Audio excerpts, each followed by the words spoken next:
Anak ini melihat segerombolan kambing. Dia kemudian melihat ada satu kambing yang terjebak. Si anak kemudian meminta ayahnya berhenti, maka berhentilah mereka untuk menyelamatkan kambing itu. Savitri dan Ras ditemani oleh pengasuhnya turun menyelamatkan kambing itu, tapi dari belakang sebuah mobil yang melaju dengan kencang dan tampak tak terkendali, sehingga membuat mobil itu menabrak mobil yang ditumpangi kedua orang tua Savitri. Akibatnya mobil itu terpental dan kedua orang tua anak ini luka serius. Si ayah kemudian menitipkan anaknya kepada si pelayan itu dan tak lama keduanya pun meninggal dunia. Selepas kepergian kedua orang tuanya, kedua anak ini diasuh dengan baik oleh si pelayan kepercayaan ini, dan ketika mereka telah dewasa, si kakak sangat menyayangi adiknya itu seperti dirinya sendiri, sehingga suatu ketika Savitri digigit ular ketika tengah berada di sebuah perkebunan. Savitri langsung teriak membuat semua orang berlarian ke arahnya. Ras pun langsung mengikat bekas luka gigitan ular itu dan langsung membawanya ke rumah sakit. Ketika telah diobati, mereka pun hendak pulang. Tiba-tiba seorang wanita dikejar oleh beberapa preman. Savitri meminta kakaknya untuk membantu wanita itu. Maka Ras pun langsung membantu wanita itu dan menghabisi semua preman yang membahayakan nyawa si wanita. Setelah diselamatkan, wanita ini dibawa ke rumah mereka. Di sana dia cerita bahwa dia hendak dibunuh oleh laki-laki yang menjadi calon suaminya yang tidak dia cintai, sehingga dia kabur dari rumah. Mendengar itu, Savitri sangat kasihan kepadanya dan mengizinkannya tinggal bersama mereka. Nah, suatu hari Savitri ini disukai oleh seorang laki-laki tampan yang baik. Mereka pun berkenalan dan akhirnya laki-laki ini berniat ingin melamar Savitri. Ketika keluarga laki-laki ini datang untuk melamar, Ras turun dari tangga untuk menemui mereka semua. Keluarga ini pun kaget karena kakak Savitri ini adalah tukang pel, bahkan juga pernah menjadi tukang setrika serta menjadi tukang semir sepatu di rumah keluarga laki-laki ini. Keluarga ini kaget dan tak mengira jika pelayan baru di rumah mereka itu adalah orang terkaya di desa itu. Dengan tersenyum, Ras memperkenalkan dirinya sebagai kakak dari Savitri. Lalu dia pun memperkenalkan ayah asuhnya yang selama ini menjaga mereka. Dari sanalah mereka tahu ternyata Ras sengaja menyamar jadi pembantu di rumah Devran karena dia ingin memastikan keluarga itu baik. Maka berlangsunglah pernikahan itu. Tapi sebelum menikah, si adik meminta agar Ras juga menikah dengan Meti, sehingga terjadilah pernikahan Ras dan Meti bersamaan dengan Savitri dan Devran. Nah, karena Savitri ini telah sah menjadi istrinya Devran, dengan berat hati Savitri harus pergi meninggalkan Ras. Hal itu membuat Ras sedih karena harus berpisah dengan adiknya itu. Bahkan berhari-hari dia sedih merindukan adiknya. Meti pun mencoba menghibur suaminya itu. Nah, besoknya Ras tak bisa menahan dirinya. Dia pergi ke rumah Devran untuk menemui adiknya. Devran menyambutnya dan memintanya masuk.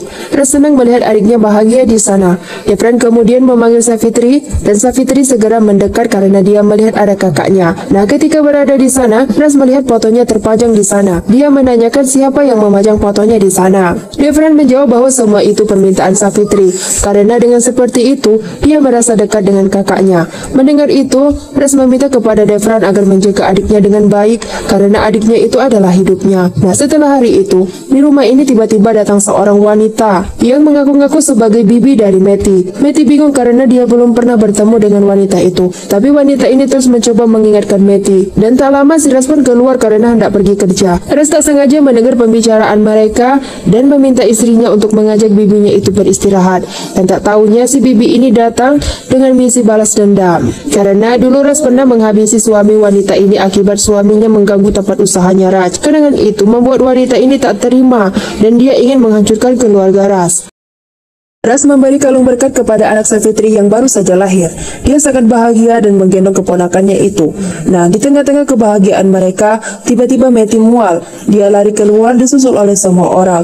Mereka khawatir, namun mereka bahagia karena itu pertanda bahwa Meti hamil. Atas kebahagiaan itu, mereka pun mengadakan upacara syukuran atas kehamilan Meti. Tapi tiba-tiba Meti sakit perut dan harus dilarikan ke rumah sakit.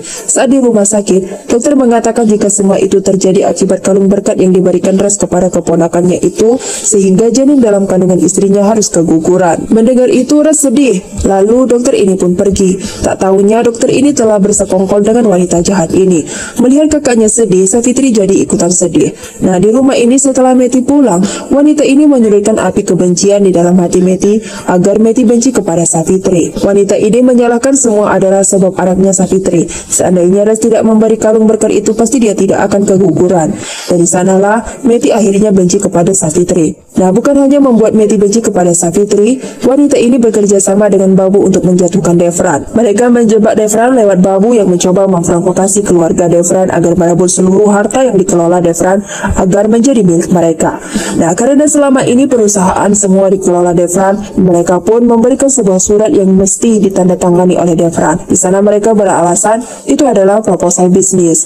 Karena Devran ini tengah sibuk, Devran tak sempat membaca kertas itu dan langsung menandatanganinya. Maka jatuhlah semua harta kekayaan dan perusahaan itu di tangan saudara-saudara Devran. Dengan begitu, Devran dan istrinya serta ketiga anaknya harus terusir dari rumah itu. Selain itu, Devran pun difitnah telah korupsi yang membuatnya harus masuk penjara. Sedang istrinya dan ketiga anaknya ini terlunta-lunta di jalan.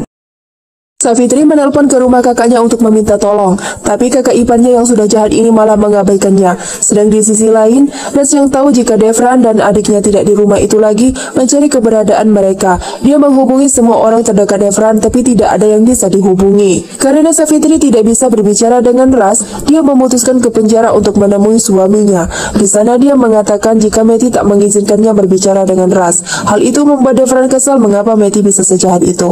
Nah, saat makan siang, Devran terpaksa memberikan makanannya untuk anak-anaknya itu, karena anak-anaknya sudah seharian tidak makan. Besoknya Res terus mencari Savitri dan kembali mendatangi rumah Devran yang disita. Di sana penjaga mengatakan jika Devran telah dipenjara. Dia pun memberitahukan alamat keluarga Devran. Dengan marah, Res langsung mendatangi keluarga itu. Di sana dia menanyakan di mana adiknya, mengapa tidak bersama mereka. Res marah dan menghajar mereka semua setelah tahu jika mereka tak peduli pada adiknya. Saking kesalnya, Dev ingin menghabisi mereka, tapi para istri ini menghentikannya. Dan karena takut, keluarga Devran mengatakan jika Devran di penjara dan adiknya juga ikut bersama Devran di sana. Res pun langsung pergi untuk menjemput adiknya, tapi si Savitri ternyata telah lebih awal kembali ke rumah mereka. Di sana anak-anaknya semua kelaparan dan makan, membuat si wanita jahat ini kaget dan kesal. Tak lama Meti keluar mendekati mereka dan dengan sombongnya dia mengusir Savitri bersama anak-anaknya itu. Di sana Meti bersikap seolah dialah yang paling berkuasa di rumah itu. Savitri heran mengapa Meti jadi jahat padanya. Meti pun mengatakan jika dia benci kepada Savitri karena anak-anaknya telah membawa bencana pada dirinya sehingga anaknya keguguran. Savitri menyangkal, tapi mereka tetap memojokkan Savitri dan mengusir mereka dengan paksa. Maka dengan terpaksa Savitri harus pergi meninggalkan rumah masa kecilnya itu bersama anak-anaknya. Savitri dan anak-anaknya diusir dari rumahnya sendiri oleh ipar dan wanita jahat itu. Pelayan di rumah ini tak sengaja melihat kelakuan kedua orang itu. Dan ketika kedua orang itu menutup pintu, pelayan ini mendekati Savitri dan ketiga anaknya. Dia segera merasa kasihan lalu membawa Savitri ke rumahnya. Saat di rumah itu, pelayan ini memberi mereka makan. Atas kebaikan si pelayan itu, Savitri berterima kasih. Namun si pelayan mengatakan dia tidak perlu melakukan itu karena itu bukanlah apa-apa dibanding dengan kebaikan yang mereka lakukan padanya. Nah, di saat tengah makan itu, Meti datang dan marah-marah. Dia menumpahkan seluruh makanan itu hingga berhamburan. Meti tak terima jika Savitri dan anak-anaknya selamat. Pelayan ini mengutuk kekejaman kedua wanita jahat itu. Tapi Meti justru malah mengancam si pelayan. Karena benci kepada kedua wanita itu, laki-laki ini ingin menghabisi keduanya. Tapi Savitri menghentikannya. Savitri meminta pelayan itu membiarkan mereka dan dia memilih untuk pergi dari sana. Melihat kebaikan Savitri, pelayan ini tak berdaya. Dia hanya mampu menangis, lalu Savitri pun pergi dari sana membawa anak-anaknya. Di rumah itu Res sampai. Dia memanggil Savitri, tapi Savitri tak menjawab. Di sana Res menanyakan di mana keberadaan adiknya dan ketiga keponakannya. Tapi si bibi jahat ini malah menjawab bahwa adiknya itu tidak ada di sana. Lagian juga mengapa harus mereka ada di rumah itu? Dia kan sudah menikah dan jika suaminya di penjara, ikut saja dengan suaminya. Mendengar itu Res murka, dia membanting kursi itu hingga meja makan itu pecah.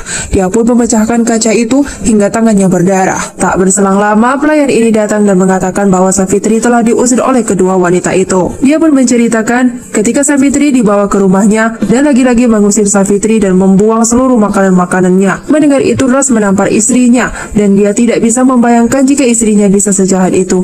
Dia lalu menyalahkan Savitri sebagai pembawa sial dalam rumah tangga mereka. Mendengar itu Ras sangat marah lalu dia pun menceraikan istrinya itu. Sedang di sini Savitri terlunta-lunta bersama anaknya. Lalu anak laki-lakinya ini pun pingsan karena dehidrasi. Savitri berusaha mengambil air di dalam sumur itu dengan mengulurkan kainnya. Setelah itu dia cepat-cepat memeras kain itu hingga air itu membasahi wajah anaknya dan si anak pun terbangun. Setelah anaknya sadar, Savitri sangat sedih mengapa nasibnya seperti itu. Bahkan dia pun terbayang-bayang perkataan si bibi dan Meti bahwa dia itu tidak pantas hidup. Bersama ketiga anaknya, Safitri menatap ke dalam sumur itu. Safitri menanyakan kepada anaknya apakah mereka haus. Kedua anaknya itu menjawab iya, mereka haus dan ingin sekali minum. Safitri pun mengajak anak-anaknya untuk melompat. Dia kemudian mencium anak perempuannya, lalu dia juga mencium anak laki-lakinya sebagai tanda perpisahan. Terakhir dia pun mencium anak bungsunya itu dan kemudian dia mengambil sesuatu yang dia selipkan di kainnya. Di sana dia memandangi hiasan pemberian kakaknya itu sambil tersenyum. Nah, di sini pelayan ini pun teriak memanggil semua orang yang tengah melakukan persembahan. Ayah Asuras dan Safitri pun kaget, begitu juga dengan semua orang yang ada. Mereka pun segera lari meninggalkan tempat itu menuju sumur yang tak jauh dari sana. Ras yang mencari adiknya lari ke tempat persembahan itu, tapi tidak ada seorang pun di sana. Sedang di sumur ini, Safitri telah diangkat dari sumur itu dalam keadaan tidak bernyawa. Kemudian disusul dengan ketiga anak Safitri yang semuanya sudah tidak bernyawa.